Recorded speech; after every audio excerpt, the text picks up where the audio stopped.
I don't think I've seen anyone like offer this as an option on their YouTube channel before, so let's see, is this better without the hat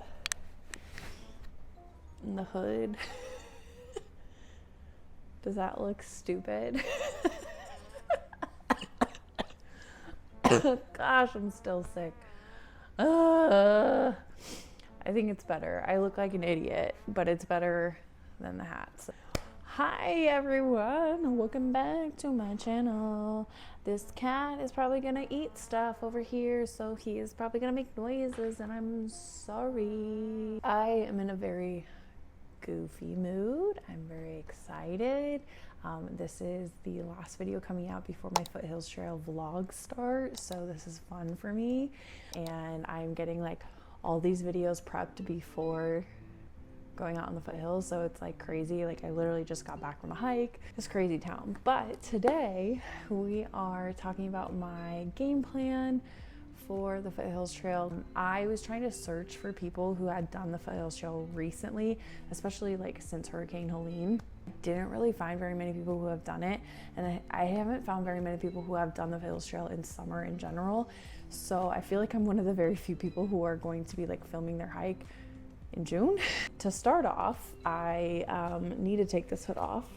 Do I look crazy? Start off like the entire like video, I should say that I am planning a like 12-day trip.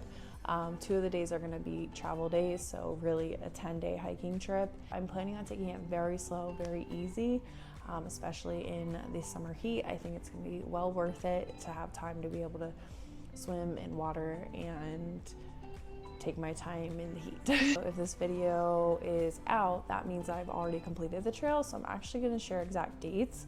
So I have my notebook here. May 31st is the first day of summer break for me as a teacher, and I am driving up. So this is going to be one of my travel days. I'm staying at a Fairfield Inn in Seneca. I have like Marriott points, so that's just like worked out best for me. So it's I think about like a 30-minute drive from Oconee State Park. It is quite a long drive, so I'm just driving that day. I'm not going to hike or anything. And then the next morning is where the parking and the shuttling and that whole situation comes in play. So June 1st, my plan is to get up very early. I am hopefully gonna find a Starbucks in that town, and I am going to get a Starbucks. I'm going to drive and drop off my car at Bag Creek Access. There's a parking area. Oh, I should have wrote down the mileage. I think it's around mile 31.4 if I'm not mistaken. And I'm dropping my car off at that parking lot. And then I have a shuttle driver who's coming to pick me up. I originally contacted Carla, and Miss Carla is busy the day that I am supposed to get picked up. So she is sending her partner to come pick me up, John. And so John is gonna pick me up from Bag Creek and drive me to Oconee State Park. Once I drop off my car and I get drove to Oconee, I'm going to hike that day from Oconee to Lick Log Campsite. That's my game plan right now. It's about 8.3 miles. Now, with all of this being said, my campsites and stuff may change. Bear in mind, like, the entire trail just reopened, and like a lot of campsites haven't been cleared, and if a campsite looks unsafe, I'm not going to stay there, right? And then June 2nd, I will be hiking from Lick Log Campsite. Who comes up with these names? Am I right? Lick Log Campsite to Burrell's Ford Campsite. I have stayed at Burrell's Ford Campsite before. This is at mile marker 15.5 on the trail, so it'll be about a 7.2 mile day. Day 3, June 3rd, I'm gonna go from Burrell's Ford Campsite to East Fork Campsite, which is at mile 23.3. So that's about a 7.8 mile day. Day 4, June 4th, I am going to be hiking from East Fork back to my car at Bag Creek Access. So that's at mile marker 31.4. It's about 8.1 miles plus the like side trail, which supposedly, according to all the comments and stuff on Far Out, is about a 0.6 mile side trail. So altogether about 8.7 miles for the day. So the game plan is to take my car and drive back to the same hotel that I stayed at in Seneca, and nice night in town, be able to get some town food, wash my clothes. Hopefully I either remember to bring some sort of laundry detergent, or like I can just wash them with camp soap or something, let them hang to dry in the hotel room.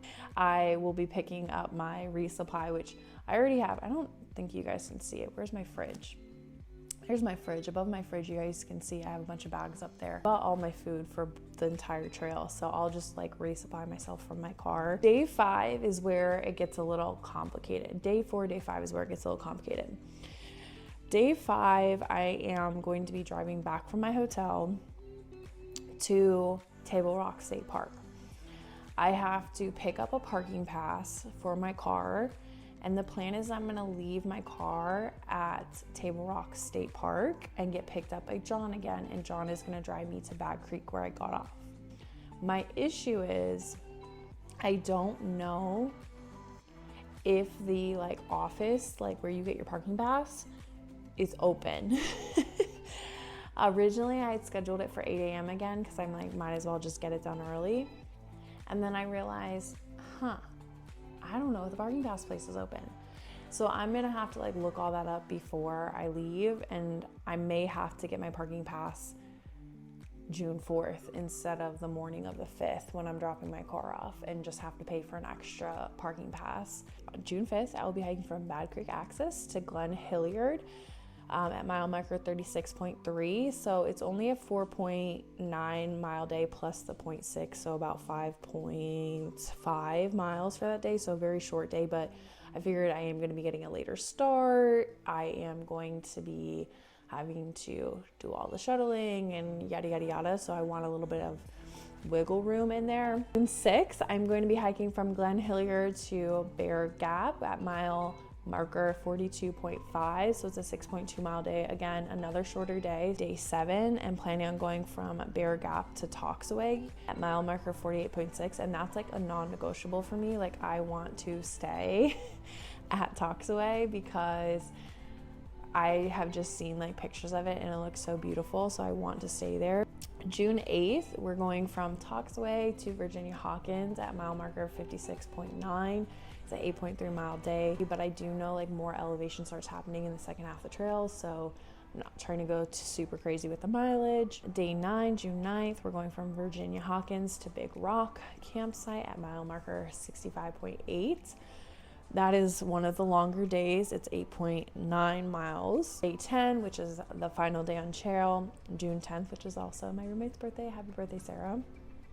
We are hiking from Big Rock campsite to Table Rock State Park at mile 76.2, so a 10.4 mile day. So that is going to be a big day, but my plan is to get up super early so I can see sunrise. I still have to look up like if you're allowed to hike up there before sunrise. If I am allowed to, I want to go see sunrise from Sassafras Mountain.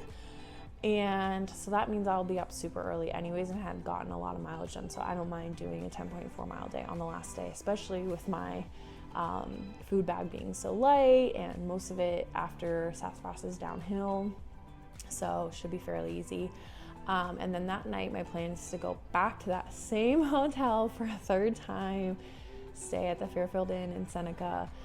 I think that's how you say it, South Carolina. And then June 11th is my go home day, so I will just basically drive home that day. So that is my game plan. I am driving there and driving home. If you didn't get that gist, I will have my car with me if I need to do anything special. I really just wanted to give another option because I've really only seen people talk about parking their cars at Table Rock or at Oconee and hiking the whole way through and having Taz drop off or another shuttle driver drop off their food halfway through, either at Whitewater or at Bad Creek, and then like basically that's it. Like I've only seen those options. I've never seen people talk about like taking a zero in the middle of trail, or like getting off and like spending a night at a hotel. My shuttle ride is going to cost $135 if you are interested in knowing that, for a solo person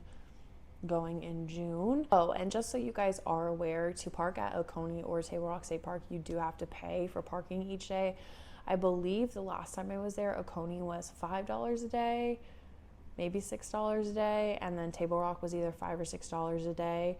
And you have to go to the visitor center near Table Rock, buy it there, and then you drive to the separate parking area. If you guys have any other questions, I can definitely answer them. Like I said earlier in this video, my vlogs of the Foothills Trail through hike are going to be coming out, so I believe the next video you should see should be either me driving up to the foothills or seeing me starting the Foothills Trail, and I'm very excited for it. Definitely subscribe if you are ready for 10 full trail vlogs coming at you real soon. In the next few days, you guys should be seeing those starting, and I hope you guys enjoy it because I know I have.